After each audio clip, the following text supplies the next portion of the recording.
Students, sewage treatment का primary treatment के बारे में हम लोग बात कर चुके हैं। अब हम आज डिस्कस करते हैं सेकंड जो सीवेज ट्रीटमेंट का स्टेप था, बायोलॉजिकल ट्रीटमेंट। ये this biological treatment really very important process, and the word biological, bio-like, it means in this treatment their involvement of the microbes.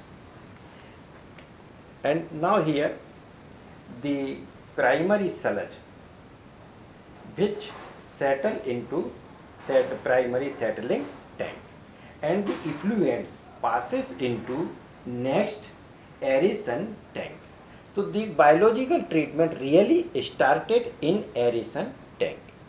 In this tank there continuous supply of the oxygen gas, and this oxygen gas mix with effluents, and also there grow large number of the aerobic bacteria. These aerobic bacteria decompose of the organic matter.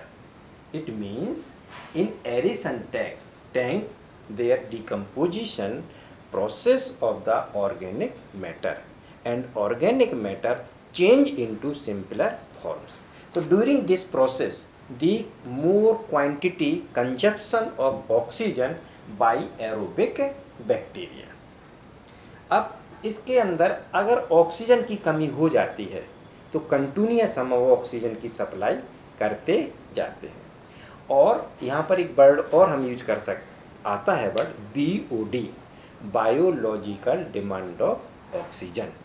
Biological oxygen demand, इसका जो define हम कर सकते हैं, the amount of oxygen that would be consumed with consume of organic compound, that organic compound present in 1 liter of sewage water. अगर इसमें oxygen का कमी अगर नहीं हो रहा है, ऑक्सीजन की क्वांटिटी कांस्टेंट हो रही है, इट मीन्स ऑर्गेनिक जो मैटर था वो अब डाइजेस्ट हो चुका है। इसके बाद अब हम जो वाटर है उस वाटर को एरेशन टैंक से हम एक दूसरे नेक्स्ट टैंक में सप्लाई करते हैं। उस टैंक का नाम है एनएरोबिक टैंक। यहाँ पर एक बड़ी इम्पोर्टेंट बात ध्यान देने की है कि एरेशन टैंक में हमने जो इनोकुलम को मिलाया, इनोकुलम स्टार्टर, जैसे हम कभी घर पर दही जमाते हैं तो दूध के अंदर हम एक्चुअली लैक्टोबैसिलस बैक्टीरिया को मिलाते हैं, तो सेम इसमें जो एक छोटा सा टैंक मैंने यहाँ पर शो किया है, इस टैंक के लिए मैंने एक स्टोरेज की तरह लिख रहा हूँ। इसके अंदर एक एरोबिक बैक्टीरिया को हम डेवलप करते रहते हैं, और जो इसमें मैटर होता है, जो एरोबिक बैक्टीरिया जो डेवलप हो जाते हैं वो एक क्वांटिटी में होते हैं और वो नीचे सेट हो जाते हैं। जो सेटलमेंट जो होते हैं उसी को हम कहते हैं एक्टिवेटेड स्लज, और उस एक्टिवेटेड स्लज को हम फिर एरेशन टैंक में मिक्स करते हैं as a inoculum, as a starter. अब ये जो इफ्लुएंट जो था वो नेक्स्ट एनएरोबिक टैंक में हमने सप्लाई कर दिया। एनएरोबिक टैंक जहाँ पर ऑक्सीजन की ज़रूरत नहीं होती है, तो in this anaerobic tank their work doing by the anaerobic type of the bacteria.